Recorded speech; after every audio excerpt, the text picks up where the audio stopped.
안녕하세요. 뒷바닥부터 스터디에서 합성곡 신경망 발표를 맡게 된 권지우라고 합니다. 먼저 전체 구조, 합성곡 계층, 풀림 계층, 합성곡 풀림 계층 구현, CNN 구현, CNN 시각화, 대표적인 CNN까지 발표를 마치고 마지막으로 정리로 마무리하도록 하겠습니다. 먼저 전체적인 구조입니다.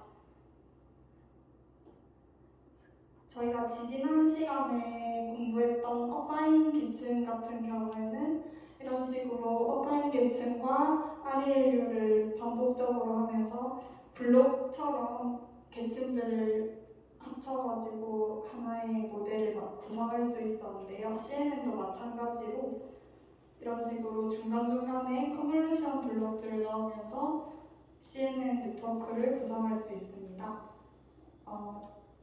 컨볼루션 네트워크와 풀링 레이어를 추가하고 마지막으로는 어바인 계층을 통해서 분류 태스크라든지 이런 것들을 해결해 나갈 수 있는데요. 여기서 이제 풀링 레이어 같은 경우는 생략하는 경우도 있다고 합니다.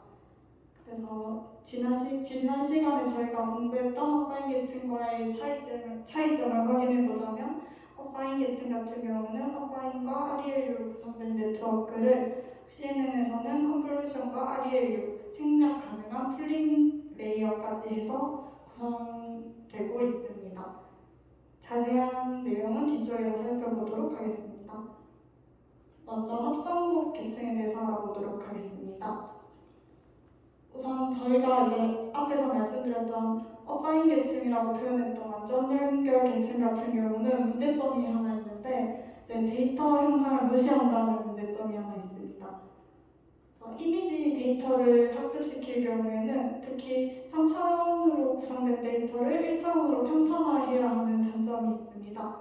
이미지 같은 경우는 3차원 데이터로서 그 형상에는 공간적인 정보가 포함되어 있는데 공간적으로 가까운 픽셀의 값은 비슷하다거나 아니면 RGB 각 채널에 서로 밀접한 연관이 존재한다거나 하는 패턴의 정보가 존재할 수 있는데 이걸 어바인 계층에 적용을 하게 되면 평탄화 과정에서 막대한 정보 손실이 발생이 될 수 있습니다. 이 문제점을 해결하기 위해서 사용할 수 있는 게 CNN이고 여기서 이제 CNN 합성곡 계층은 데이터의 3차원 형상을 유지하면서 입력과 출력을 할 수 있고요. 그래서 데이터의 공간적 정보 손실을 막을 수 있다는 장점이 있습니다.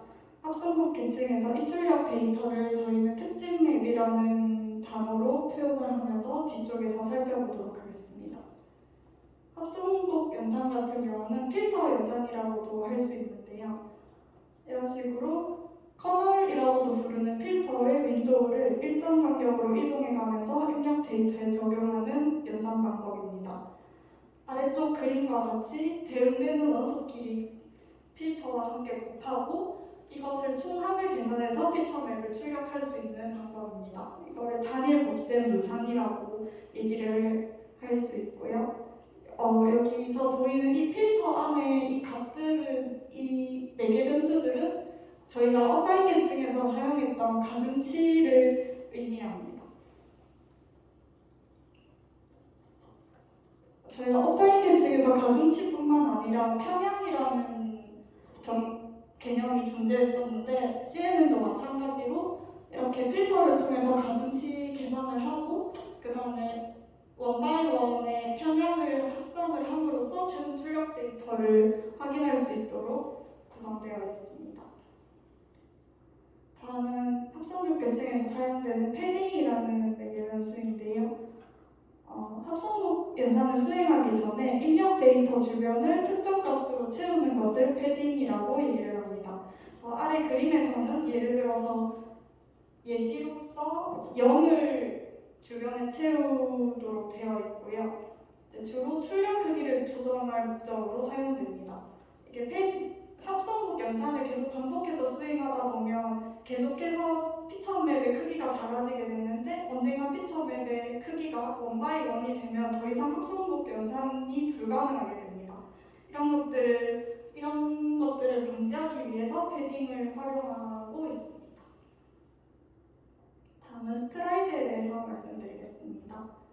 스트라이드는 필터를 적용하는 위치의 간격이라고 표현할 수 있는데요.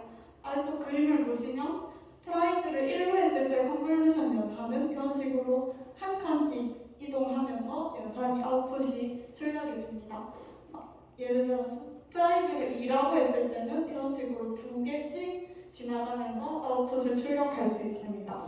스트라이드 같은 크기의 입력 데이터와 같은 크기의 필터가 있을 때는 스트라이드가 크면 클수록 아웃풋 피처 맵의 크기가 더 작아지는 경향이 있습니다. 앞에서 배웠던 개념들을 통해서 저희가 이제 피처 맵의 크기를 출력 피처 맵의 크기를 추정해 볼 수 있는데요. 그래서 데이터의 입력 크기가 HW, 필터의 크기가 FH, FW, 출력의 크기가 OH, OW, 패딩을 P, 스트레이드를 S라고 했을 때 OH는 저희가 S분의 H 플러스 2P 마이너스 FH 플러스 1이라는 수식을 통해서 구할 수가 있고요. 마찬가지로 이제 OW도 같은 방식으로 구할 수 있습니다. 잘 이해가 안 되실까봐 예시를 하나 들고 왔는데, 만약에 입력 데이터의 높이와 너비가 28, 31일 때 패딩이 2이고 스트라이드가 3이고 필터가 5x5일 때 이런 식으로 아웃풋 피처 맵의 높이와 너비를 구할 수 있습니다. 최종 출력의 크기는 10x11이 대립도로 출력이 됩니다. 여기서 주의해야 할 점이 있는데 이때 수식들은 정수로 나누어 떨어지는 값이어야 합니다.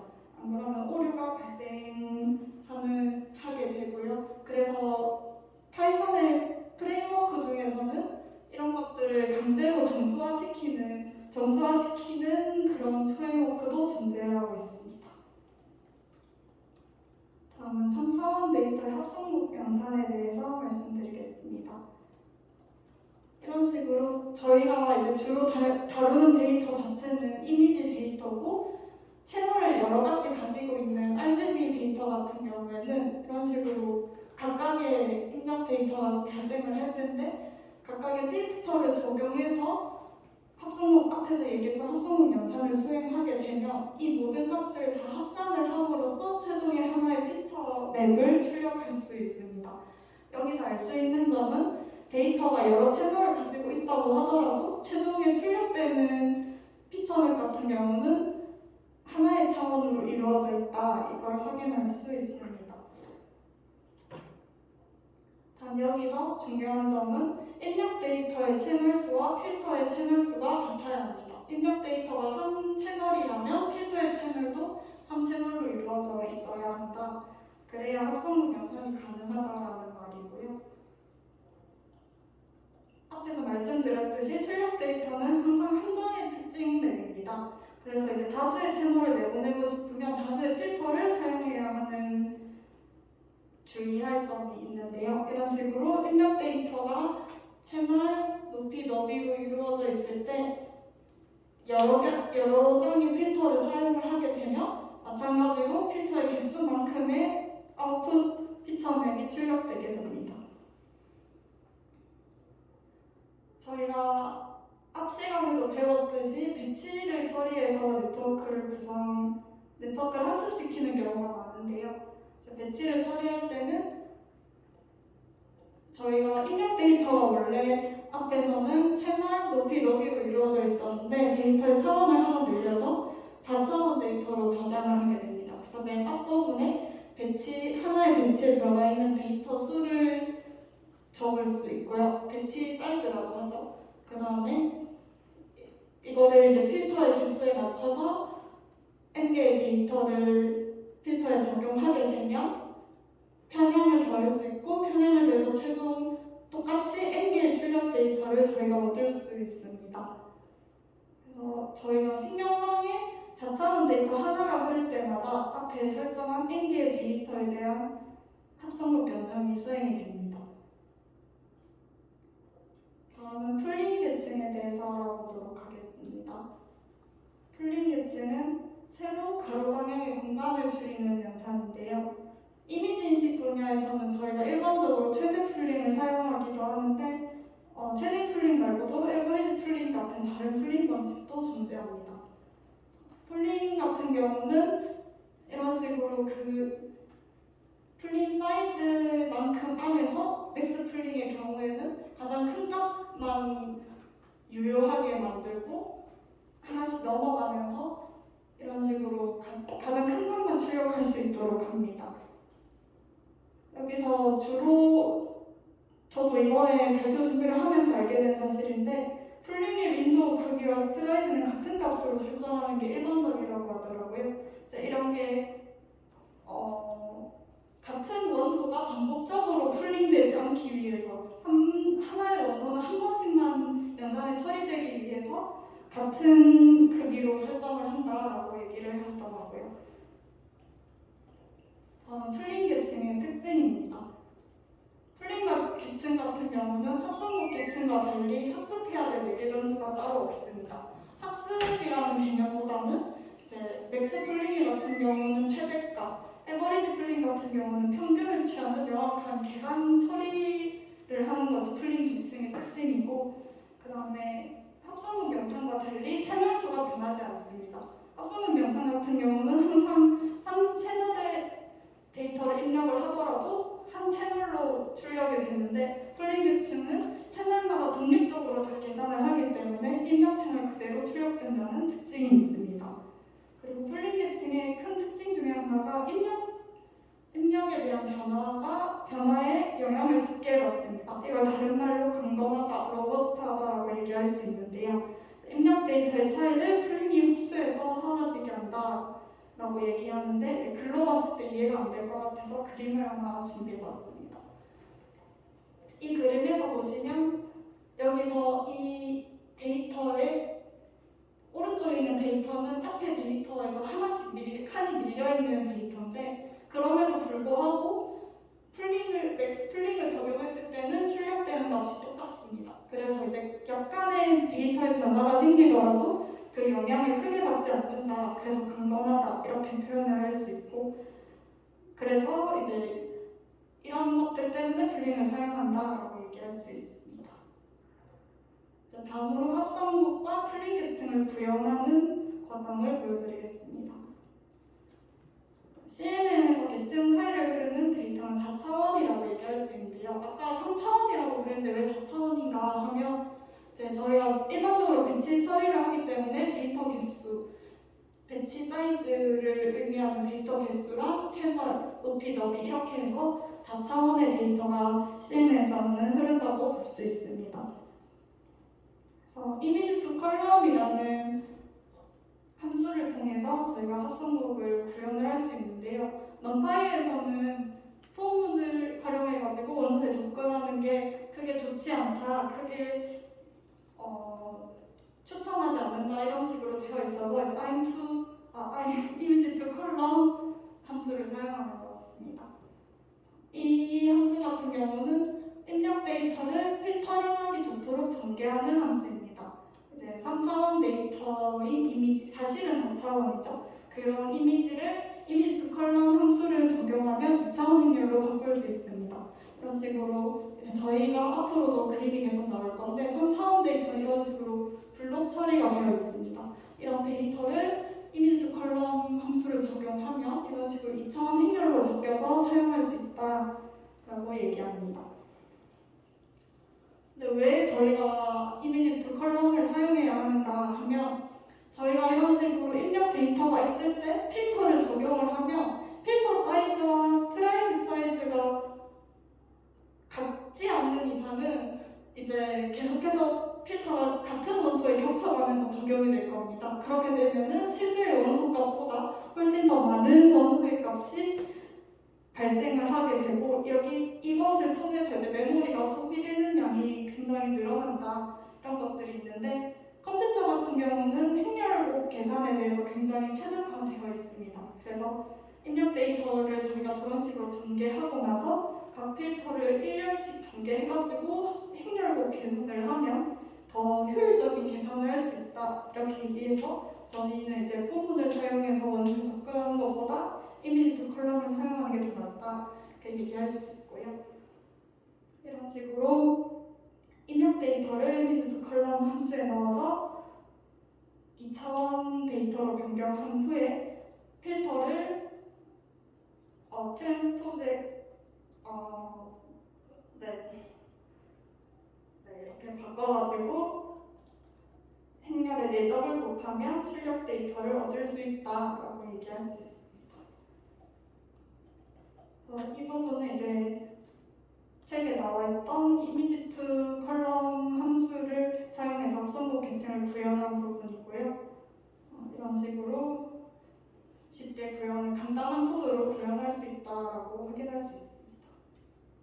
다음 풀링 계층을 구현한 부분인데요. 마찬가지로 합성도 계층과 같이 이미지 투 컬럼을 활용하지만 이제 채널이 독립적이라는 것이 차이점입니다. 채널이 독립적이라는 게 어떤 의미냐면 이렇게 입력 데이터가 여러 채널로 있을 때 이런 것들을 그대로 살려서 하나하나씩 전개를 해가지고 이것들의 각각의 최대값을 구해서 리시프를 통해서 출력 데이터를 확인하기 때문에 채널이 독립적으로 유지될 수 있다라고 확인할 수 있습니다.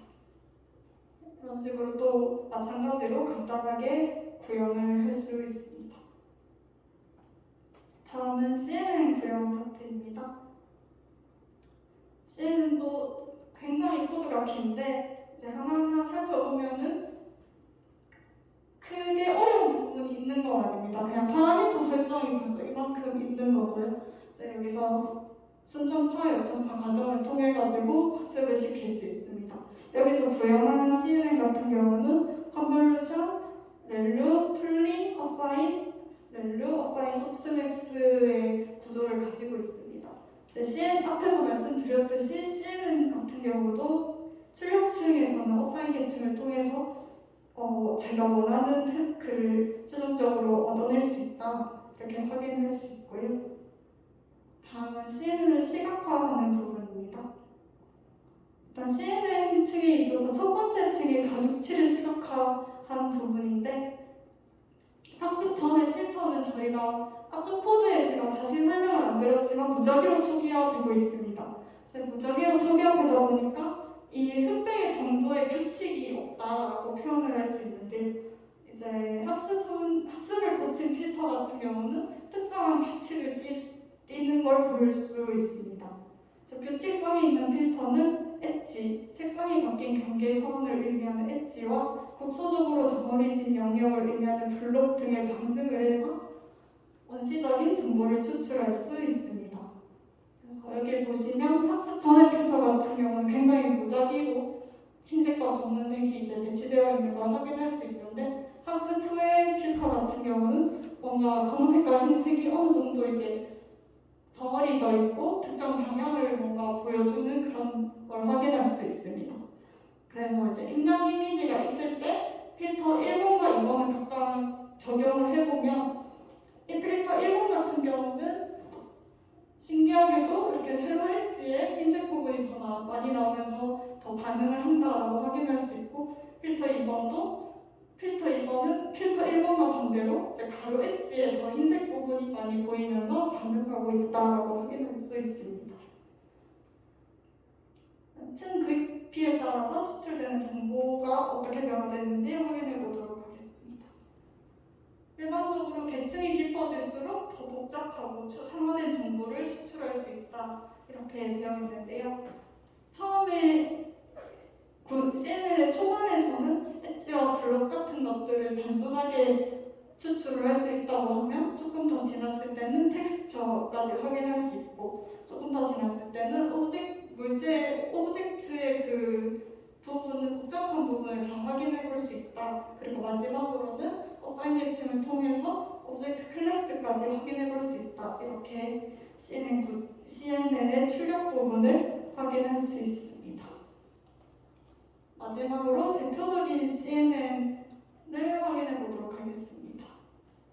먼저 이제 르넷이라고 1998년에 나온 모델이 하나 있는데요. 이거는 이제 저희가 CNN의 원조격 되는 모델이다, 네트워크다 그렇게 얘기를 할 수가 있고 손글씨의 숫자를 인식하는 네트워크였습니다. 그래서 이 네트워크의 특징 같은 경우는 시그모이드랑 서브 샘플링을 사용을 했다라고 얘기할 수 있는데, 현재는 시그모이드 대신 RLU를 많이 사용하고 있고 서브 샘플링 대신 맥스플릭 사용하고 있습니다.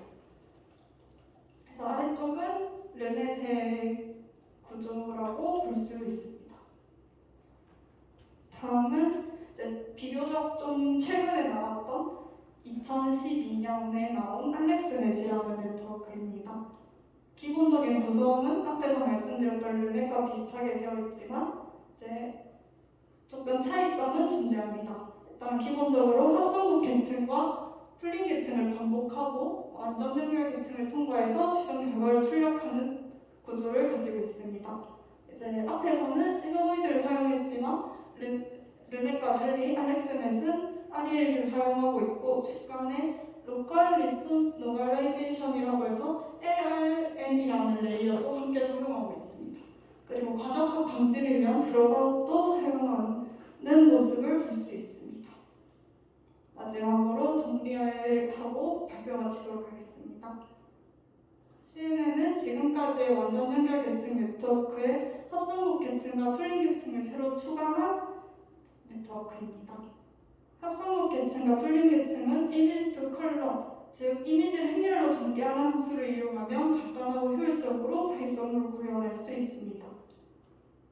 CNN을 시각해보면 계층이 깊어질수록 고급 정보가 추출되는 것을 확인할 수 있습니다.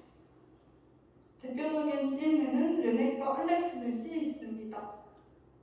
이 부분은 제가 앞에서 크게 언급하진 않았지만 딥러닝 발전에서는 빅데이터와 GPU가 크게 기여했다라고 확인할 수 있습니다. 발표를 마치겠습니다. 감사합니다.